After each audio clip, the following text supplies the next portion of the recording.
Sederenge kula takzim teng para sing rawuh dongaaken Said Muhammad Ikhlas muridé mau cerita sangu mbek rabi.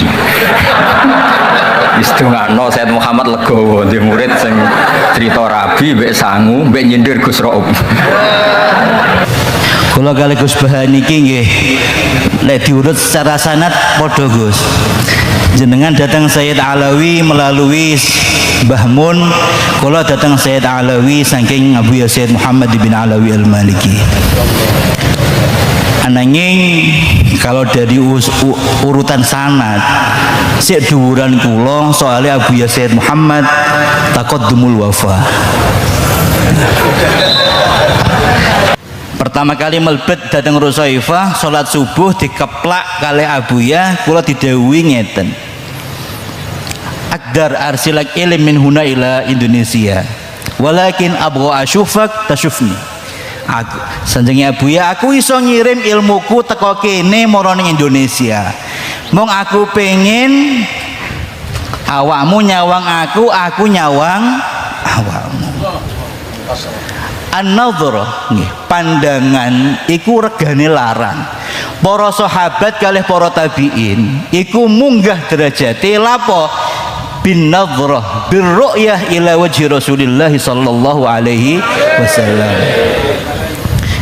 Gus Bahan niki mufassir. Bilih asmanipun para al mufassirin Mujahid, Ikrimah, Ali bin Thalhah niki pun apa sedaya. Nah dibanding kalih para sahabat mungkin akeh periwayatan al mufassirin minhum ananging as-sahabah niku pangkate dhuwur yakni bisa babir ru'yatil Mustafa sallallahu alaihi wasallam. Alhamdulillah al-fakir dimuliakan Allah subhanahu wa ta'ala saged kepanggih kali Abuya meskipun dereng saged ngaos kathah. Abuya ini senengannya ini ngantum-ngantum amplop, terutama Ramadan akhir gini. Loh iya ini saya termasuk yang bagi-bagi amplop ya. Yang hadir Masya Allah bukan ratusan ribuan, halamannya itu besar Abuya. Setiap hari likuran ini orang hadir berjebel dikasih amplop sama Abuya. Ya entah itu apa pelajar yang dari Indonesia, dari Malaysia atau bahkan pura-pura pelajar. Di sana kan banyak orang Sohul. Wis nganggo jubah ini pura-pura itu akhirnya dapat. Benar. Rata-rata satu orang itu 2 juta. 500 real 2 juta. Ada yang kalau lihat ini punya ma'had sampai 4 juta. Itu dibagi sama Buya. Setiap Ramadan itu ribuan orang ya. Apalagi yang mondok di sana Masya Allah Pak mboten wonten pondok yang melebihi seperti sana buat orang tinggal di sini wis gratis gak bayar mangan ping telu 3 kali pakai ikan semua kalau pakai tempe tahu ya murah setiap hari makanya itu halaman ayam 1 untuk 4 orang. Betul 3 hari 3 kali makanya gratis. Kitab yang kita baca mulai Sahih Bukhari, Sahih Muslim, Ibnu Dawud itu satu kitab ada yang 1 juta 1,5 juta gratis dikasihkan. Bukan cekap noten Pak. Kantong gak pernah tipis. Uang belum habis dikasih sama Buya. Setiap bulan kita seperti digaji. Setiap bulan digaji. Tadi ada yang 500 real, ada yang 2 juta, ada yang 4 juta. Allahumma sholli ala Muhammad. Tidak nemu Pak. Tidak nemu. Karimnya seperti itu. Orang yang datang, ya biasanya maaf ya maaf. Kiai ulama itu dapat amplop orang yang datang ya. Seperti dia datang ini bakal diamplopi sama Gus. Tapi ngapunten Gus, kula buat tempurun amplop. Ya, kalau panitia maksa saya ngasih amplop, saya buang. Saksikan, saya buang. Isinya tak lebokno. Itu tradisi nih. Abuya sebaliknya, Pak. Abuya sebaliknya. Orang yang datang semua datang itu dapat dikasih hadiah. Kalau dia kiai dikasih kutub segini loh, jutaan, bukan sekali. Itu sampai kadang kiai itu nangis, ya Allah, izin aku merene. Orang gak apa-apa, dikai kita, dikai duit mana karo Abuya. Kiai itu loh sampai izin dia tuh. Dikasih hadiah, dikasih kutub, kitab banyak, dikasih uang lagi. Kalau dia tahu indah ma'had, punya ma'had, langsung kadang 10 juta, 20 juta. Allah. Santri-santri yang pulang, yang mulai itu mesti dikasih uang. Wis dikreti gratis, dikasih uang. Ini cerita pada saya sendiri ya. Nanti beda lagi sama Gus Rauf, punya cerita sendiri. Saya pulang dikasih uang sekepok. Oh, sama Buya ada Hasan Hakelizuat untuk kawin. Ya, sampai kawin udah biaya itu Gus. Iya, belum ini ceritanya nyambung. Ceritanya nyambung. Iya Beb, sampai kawin dibiayai Beb. Ya Allah, Abuya. Abuya, ya Allah. Betul Pak ini Pak. Sudah kita pulang, kita bikin adakan walimahan kawin. Sudah selesai. Selang 3 tahun kita buka-buka kitab, loh kok ada amplop, kita sudah lupa. Saya buka ada tulisannya Lizuat, loh kan sudah saya bikin zuat, masih ada lagi, saya pakai kawin lagi. Betul ya ini. Allahumma sholli ala Muhammad. Aduh. Akhirnya Beb ketahuan sama Abuya, ditelepon saya, ya Hasan ini surat marni, nah Abuya, Allah lah dihancurkan sama Allah tapi soft. Terus ketika punya anak kembar, saat telepon Abuya, ini waladi datang nih, dikasih nama Hasan Hussein. Sekarang ada di Dalwa sudah keluar. Allahumma sholli ala Muhammad. Bu, nah ini terakhir ya. Sudah suatu lagi. Sebelum Abuya meninggal, saya dipanggil lagi ke Malaysia. Tadi ya sudah pulang, dikasih uang sekepok, hagel zuat dikasih, untuk nikah dikasih. Kemudian masih ada, saya kawin lagi. Ketika di Malaysia, ya Allah, dikasih istri lagi sama Abuya, ya Hasan al-khud hadatalmarah. Dikasih istri lagi nih. Allahumma sholli ala Muhammad. Assalamualaikum warahmatullahi wabarakatuh.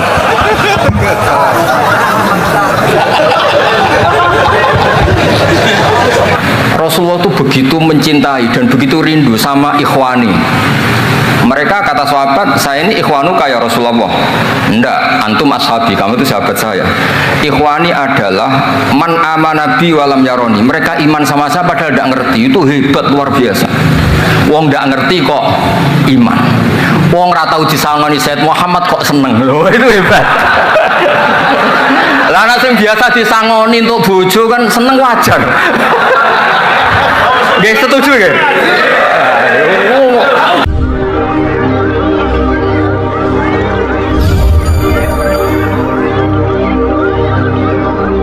Salajengipun nggih menika acara mau itu hasanah ingkang insyaallah mboten namung kalih dosa menit dumateng panjenenganipun Kiai Haji Bahuddin Nur Salim kula sumanggaake.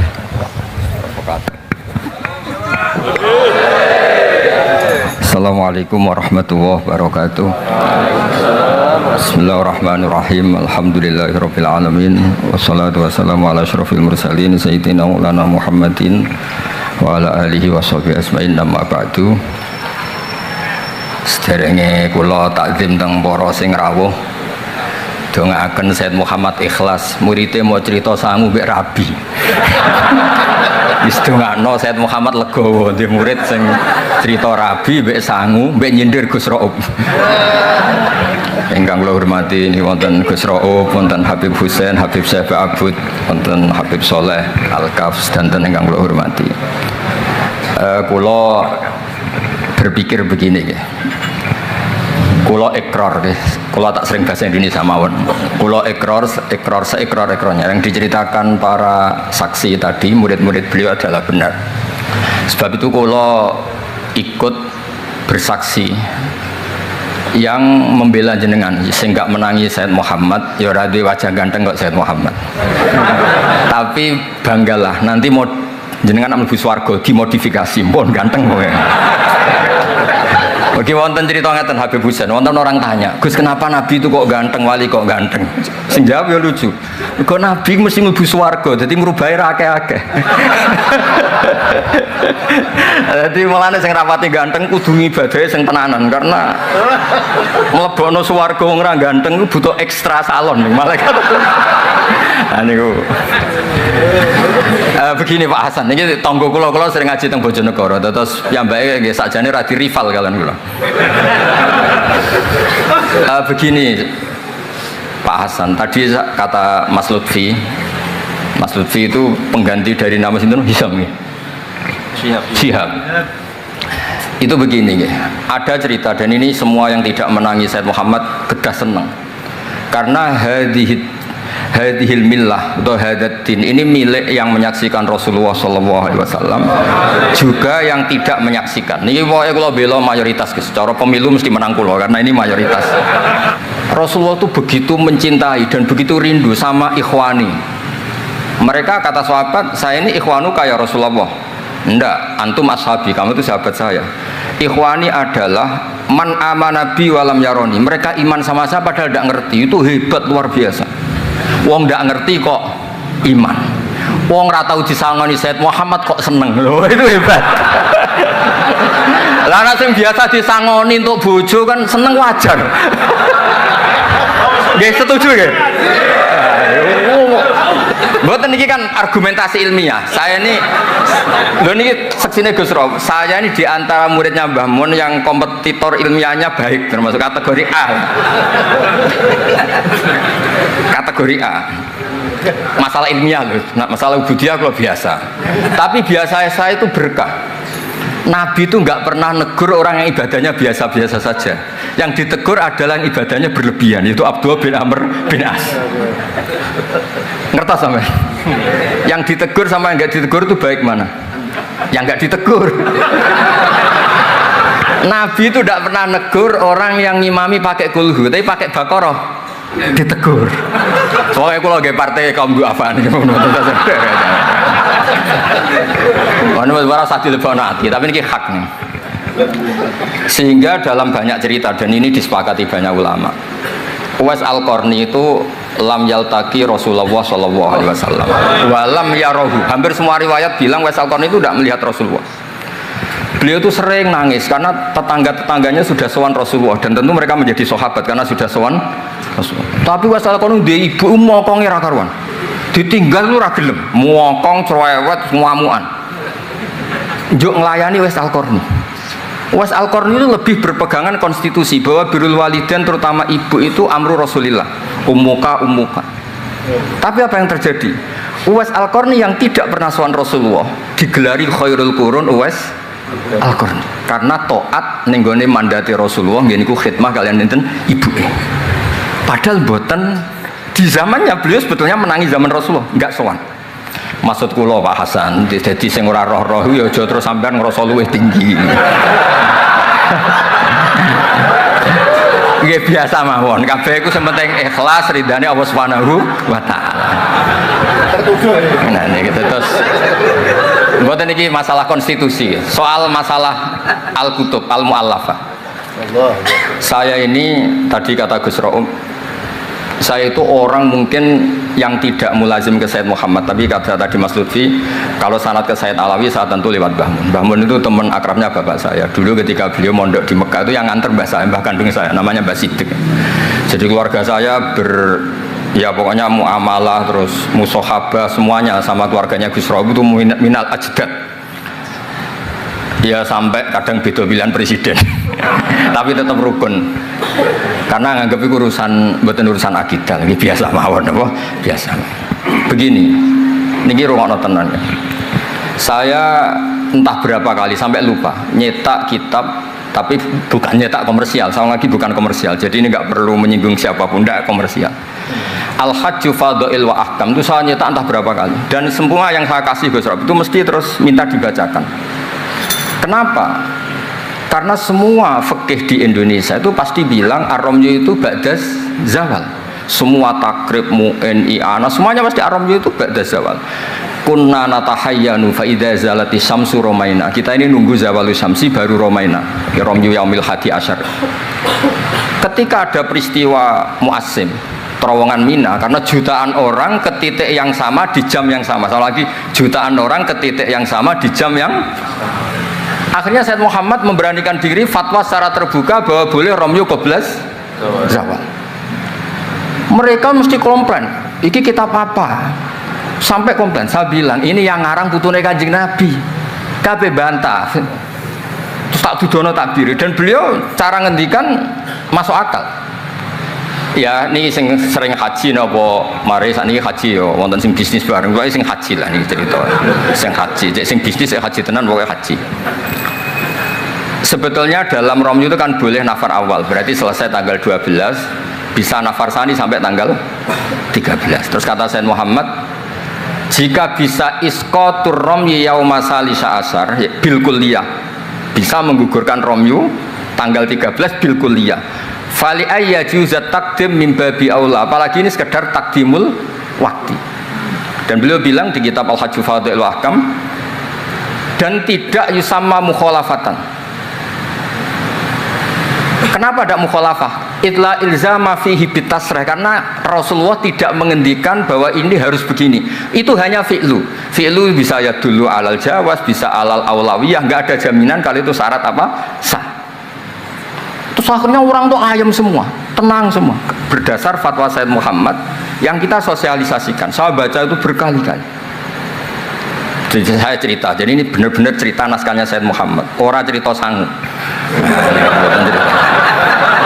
Terus kedua, tawaful haid. Saya sering ketemu orang-orang yang nekuni medis. Gus, kalau kita pakai obat itu kadang masalah, ada efek samping gini-gini. Padahal kalau kita nunggu suci kayak cerita Sayyidah Aisyah, Rasulullah itu pimpinan. Mereka pasti ikhlas disuruh nunggu Sayyidah Aisyah sampai suci kemudian tawaf ifadah. Tapi ini kan kita orang kebanyakan. Hotelnya kalau lama-lama ya kita tidak kuat bayar, kena komplain. Pesawatnya juga gitu, kalau lama-lama juga kena komplain, tidak bisa pulang kan. Dan itu kata Sayyid Muhammad sederhana ngertikan. Beliau menyarankan tawaful haid itu intikal madhab saja, atau tidak usah intikal. Kalau mendekati waktunya habis langsung tawaf, tapi nunggu waktunya mepet, karena dengan mepet berarti statusnya darurat, tapi statusnya darurat. Terus kata beliau dengan entengnya ngendikan, di mana-mana yang namanya wajib atau syarat sah itu ya ma'al kudroh. Lah ini tidak kudroh berarti syarat itu hilang. Di mana-mana syarat menjadi syarat ya kalau kudroh. Lah ini tidak kudroh ya berarti syarat itu hilang. Sehingga terus kita nyaman tawaful haid. Itu di kitab Al-Hajju Fadha'il Ahkam. Bisa dicek bahasan halaman 115 itu. Ini bukan cerita Malaysia, cerita tek. Jadi buatan ini serius.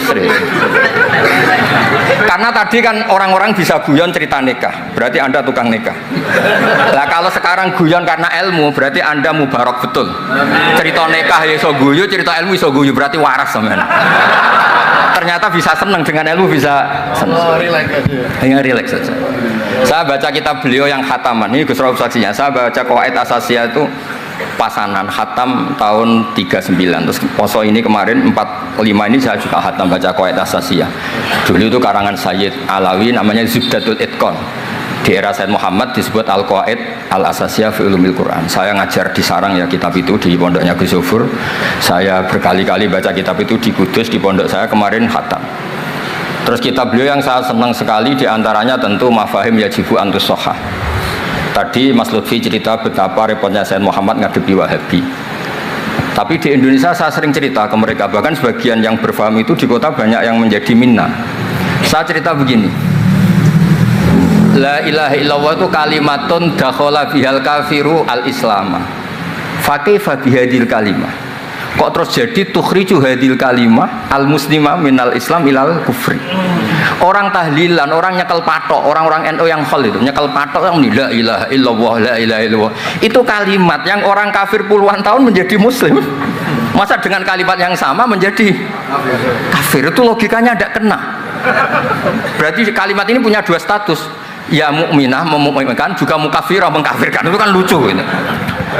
Dan itu mereka terus menerima. Kayaknya bener Gus Pak. Masa kalimat yang 70 orang misalnya kafir dalam waktu 70 tahun itu karena melafatkan satu kalimat itu saja, la ilaha illallah Muhammadur Rasulullah, langsung menjadi apa? Menjadi muslim atau mukmin. Masa dengan kalimat yang sama hanya karena sambil megang patok terus menjadi apa? Kafir. Kalimat itu kalimat syahadatut tauhid.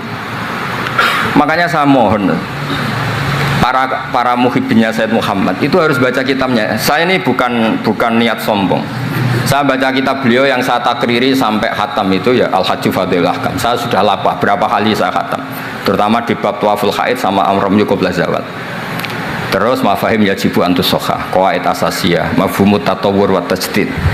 Terus yang kitab-kitab paling modern terakhir karangan beliau itu Sirah Nabawiyah, sarahnya Alfiyatus Sirahnya Zain Al-Iraqi, terakhir Mu'alafatus Sayyid Muhammad. Dan saya yang sering juga sinau itu Manhajus Salaf fi Fahmin Nusus. Itu juga termasuk kitab yang sering saya pelajari. Sehingga belajar betul Mas Hasan, boten main-main, belajar betul ya. Maksudnya kalau tidak bisa tak cari di kamus. Kalau nggak bisa semua, bukan niat sombong. Pakai sarana saya ini kan, bapak saya itu hafal Quran, buyut-buyut saya ini mungkin termasuk orang yang nekuni Quran. Jadi saya kalau nggak paham, ya Allah kita ibadah pantas. Tiang butuh Quran ini jenengan terus mau ora paham kita ora pantas gitu. Ya akhirnya paham itu. Nah, dari sekian cerita yang difahami nufus, ini supaya sampean clear ya. Saya mohon semohon-mohonnya, jika jenengan pilihannya berpakaian seperti ini oke lah. Yang berpakaian ala Rasulullah atau ala Arab terserahlah istilahnya, nggih monggo. Tapi yang berpakaian ala Jawa gini, saya masih ingat takbir itu di halaman 423 di Manhajus Salaf fi Fahmin Nusus. Itu beliau ngendikan gini, wa kanat sunnatu Rasulillah sallallahu alaihi wasallam annahu yat'amu ma yajiduhu fi ardi wa yalbasu ma yajiduhu wa yarkab ma yajiduhu mimma abahahu wa famanis ta'mala ma yajiduhu fi ardi fahuwa al-muttabi' lis-sunnah kama annahu hajjal baita min madinati faman hajjal baita min madinati nafsi fahuwa al-muttabi' lis-sunnah wa ilam tarkun hadil madinah tilka. Saban cek itu, insya Allah lafadznya itu persis. Bukan karena saya pintar atau cerdas, memang saya tekuni. Aku raiso seneng terus masang foto tok itu tidak bisa, saya tidak jenis seperti itu. Terus seneng ngenang di sangoni tok ora iso, saya itu sebenarnya nggak bisa. Tidak bisa, saya tidak jenis itu. Saya itu ya sering dikasih uang Mbah Mun, Gus Rauf saksinya. Tapi ya saya ngenang beliau itu ya kitabnya tak pelajari Al Ulama Nujud, tak baca depan santri saya khatam. Saking senengnya saya Mbah Mun ke Sayyid Muhammad sampai beliau punya karangan Maslakut Tanassuk bil ittisalat li Sayyid Muhammad, Maslakut Tanassuk al-Makki fil ittisalat bi Sayyid Muhammad al-Maliki. Saya baca khatam. Saya sampai lupa entah berapa kitabnya Sayyid Muhammad, saya baca khatam dan ada takrirannya.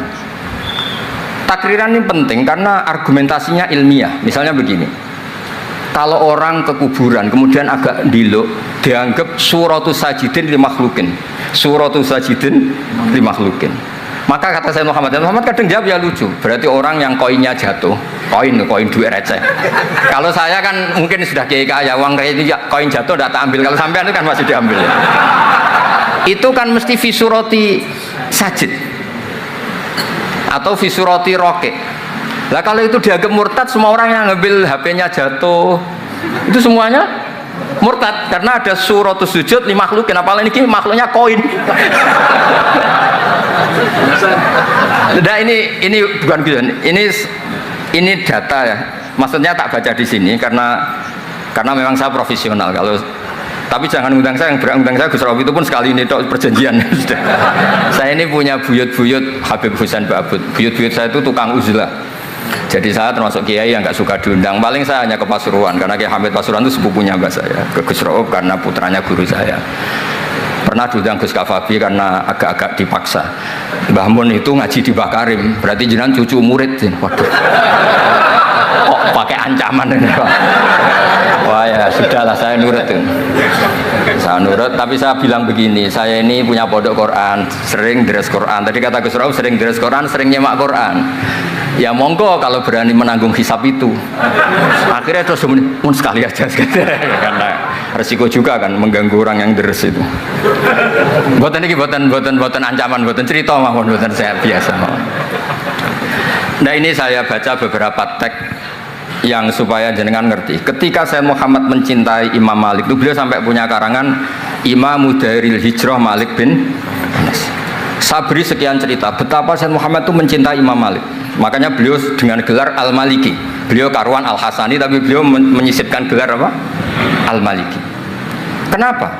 Saya cerita sekian mazhayanya Imam Malik. Imam Malik itu tidak berpendapat kalau ba'da sholatil asri masuk masjid itu disunatkan sholat. Karena bagaimanapun itu waktu ba'dal asri meskipun ada sebab mukorin yaitu masuk masjid. Tapi beliau ada anak kecil, di sini ada takbirnya, ada anak kecil bilang, ya Syekh kum farka. Kamu ini sudah Syekh, sudah kiai masuk masjid tidak sholat tahiyatul masjid, kum farka. Beliau tidak debat, langsung sholat. Ketika ditanya, innahu laisa bimadzhabik, itu tidak madzhab engkau ya Malik. Inni khosyitu an akuna minal ladzina idza qila lahum ruk'u la yarka'u. Kayak apa? Maksudnya Mas Hasan, kalau seneng Imam Malik, yang ngarang Imam Malik. Kalau seneng Sayyid Muhammad, ya baca kitabnya. Selain cerita dinikahkan dan cerita dikasih uang. Buat niki ganjarannya kata kula Gojlo. Mergi dadi jenengan seneng, nyeneng ngomong itu kan ganjaran. Nah sampean takok, lah ono korbane. Kalau tadi ya korban berkali-kali kan. Terus ada lagi cerita tentang Imam Malik itu pernah dimintai orang miskin. Saya minta uangnya. Imam Malik jawab, dohirnya itu tidak Islami. Saya tidak punya uang. Kapan-kapan saja ke saya. Terus kata orang di dekat Imam Malik, lima adalah takulu kama yakulun nas rozaqakallah. Kenapa engkau tidak seperti umumnya orang rozaqakallah? Enggak jadi. Kata Imam Malik, asyaddu kalimatin ala sa'il. Kalimat terberat bagi sa'il adalah kalimat yang nyimpan roda sa'il. Walau dimna jumlatin, meskipun itu fidinim jumlatin. Terus fa'ana ujillu ismawahi ta'ala an azkurahu liman yakrohu sama'ahu walau dimna jumlatin. Saya ini ingin menyelamatkan nama Allah. Peminta itu paling nggak suka kalau ada kata-kata yang arahnya pokoknya nggak ngasih. Saya ulang lagi, peminta itu paling nggak suka kalau ada kata-kata yang arahnya itu tidak ngasih. Karena peminta ini sudah mangkel, saya menyelamatkan tidak nyebut Allah, nanti Allah jadi korban. Rozaqakallah, itu Allah kapan? Nyatanya sampai sekarang tidak ngasih rezeki, kan Allah bisa jadi korban kan? Maka beliau nggak mau nyebut Allah. Fa'ana ujillu ismawah, saya menghormati nama Allah, jangan sampai saya sebut di depan orang yang sedang nggak suka. Tadi karena ada jawaban yang yufidu raddah. Kenapa yufidu raddah? Yaitu pokoknya tidak ngasih. Kayak apa orang-orang? Saya ulang lagi, jadi ini saya termasuk, insya Allah termasuk kompetitor terbaik, termasuk. Bukan apa ya, karena menurut saya senang orang itu. Saya baca Ikhya itu lupa khatam berapa kali itu saya takriri pakai naskah. Gus Rauf punya, saya naskah maknanya Mbah Zubair saya punya. Ngaji Mbah Mun, kalau nggak bisa masih pakai kitab Ithaf. Kalau naskahnya beda, saya cari naskah yang lain. Karena saya senang Ikhya, Minhajul Abidin, pokoknya kitab-kitabnya Imam Ghazali. Saya senang kitabnya Mbah Mun, Mbah Zubair, semua. Bukan apa-apa. Takut saya senang ternyata saya yukhalifu madhab. Saya sebagai pembaca maksudnya ya. Korek itu kalau senang ternyata dia yukhalifu madhab karena tidak baca. Contoh gampang begini, saya tuh sering ketemu orang-orang khusyuk yang tidak ngaji. Gus itu gimana orang-orang sholat pakai baju merah? Tak tunjukkan di Bukhari, babus sholat fis saubil ahmar. Ada yang protes lagi, gimana Gus itu kiai kok sholat kencing berdiri? Babul kauli qaiman inda subadati qaumin. Di Bukhari itu. Gus, kok ada hadisnya semua? Yang masalah itu tak kamu kata saya gitu. Loh sampai sholat, sampai kalau sholat kan mikir, ya mikir utang, mikir macam-macam. Itu Imam Bukhari punya bab. Babul ifkar, tafsirnya Imam Bukhari pakai bab itu babul ifkar di sholat, bab mikir di sholat. Itu dalilnya lucu Beb Husain. Kanjeng Nabi ku sholat terus salam ke susu. Ditanya kenapa ke susu? Saya ingat ada dinar di rumah yang belum saya bagi. Berarti ingatnya kan pas sholat. Sampai Ya bedanya Nabi ilingnya barang apik sama orang, tapi kan podo lah dalam bab. Jadi kalau suwon kitab-kitab Sayyid Muhammad yang jadi makhrajan hasanan lihadil ummah itu harus kita bela mati-matian. Misalnya begini, Atakoh Somadiyah, mungkin di Jawa Timur disebut Atakoh Kubro, yang baca kulhu beberapa kali, yang katanya bapaknya terus masuk surga itu. Itu kan kalau di kampung saya Gus, kalau ada baca gitu yang selain anaknya tak udah kamu udah usah serius ramlah di bapak. Oh anaknya tenang-tenang. Pernah ada orang ngundang saya, Gus, ngocok Atakoh Kubro Gus. Anaknya mau nggak manggon, monggo pinara, saya pulang. Kenapa Gus pulang? Karena anaknya ra maca wong liya bukan maca sembrono gak bener. Sing ana ning hadis awaladin sholihin yatullah, ra ono au kiyayin sholihin yatullah gak bener. Langsung Gus jenengan ngawur e dalil. Aku ora ngawur pancen aku wong alim, mesti roh tenan. Sing ana ning hadis awaladin sholeh, ora au kiyayin soleh. Jadi anak itu penting, malah mau enggak makan atau berokokan, monggo. Semenjak itu kalau orang undang saya enggak berani kalau enggak khusyuk moco. Takut saya pulang. Lah misalnya yang undang bagakno nyangoni saya, sugih saya. Kan mboten ngefek no, teror-teror ngoten mboten ngefek. Jadi ini penting, meskipun guyon, ilmu itu didudukkan.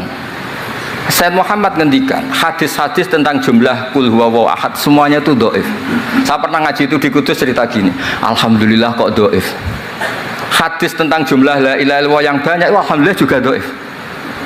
Karena kalau itu syarat sahnya harus banyak, berarti begini, mangqala la ilaha illallah mi'ata marrah lagi dakhalal jannah. Berhubung enggak ada jumlah mi'ata marrah, satu pun sudah dakhalal jannah. Kul huwallahu ahad juga sama, di riwayat Bukhari jelas. Ada orang kalau ngimami baca kulhu ditanya, kenapa engkau baca kulhu? Li'annaha sifatur rahman, fa ana uhibbu an aqra'a biha. Kata Nabi apa? Jibril datang, akhbir ya Muhammad, anna wa yuhibbu bi hubbihi qul huwallahu ahad. Dan semua riwayat kadang hanya bilang hubbuka iyyaha adkhalakal jannah. Dan enggak ada riwayat hubbuka iyyaha wa qira'atuka alfa marra wa alfa marra lagi dakhalal. Kalau ada riwayat itu innalillahi wa inna ilaihi raji'un, kita punya masalah besar karena kita nggak kuat baca lama-lama itu udah kuat. Artinya gini, kita harus menjadikan kitabnya Sayyid Muhammad ketika menvonis hadis-hadis yang jumlahnya besar tadi, la ilaha illallah jumlah. Soal kamu lakukan tetap baik, kita sepakat itu baik, tapi jangan jadi aturan hukum. Saya ulang lagi, baca banyak tentu tetap baik, tapi jangan menjadi aturan. Kalau jadi aturan hukum berarti gini, dakhalal kafiru fil Islam in qara'a la ilaha illallah alfa marrah mi'ata marrah. Itu yang mengislamkan di masjid capek itu.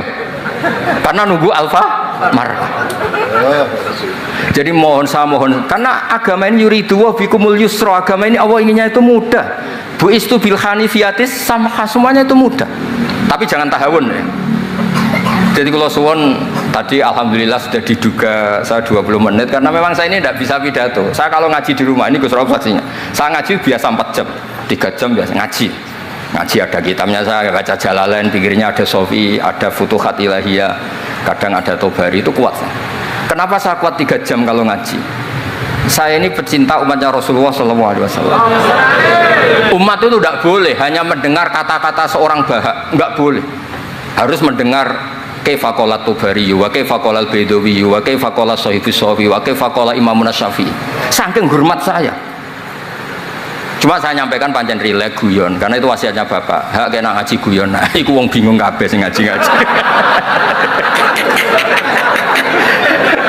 Jadi, nggih ngoten mawon. Assalamualaikum warahmatullahi wabarakatuh. Assalamualaikum warahmatullahi wabarakatuh. Pemirsa dan Gus Baha yang terhormat, pertama kami sampaikan terima kasih sudah menyimak hingga akhir, karena judul itu tidak bisa menggambarkan isi secara keseluruhan. Dengan teman-teman menyimak hingga akhir, teman-teman sudah bisa menelaah secara utuh dan menghindari potensi kesalahpahaman. Yang kedua, kami sampaikan terima kasih sudah mendukung channel kami, membantu kami bertahan hingga sekarang dengan teman-teman mengikuti apa yang kami sajikan dalam kanal YouTube dan Gus Baha. Kami sampaikan terima kasih.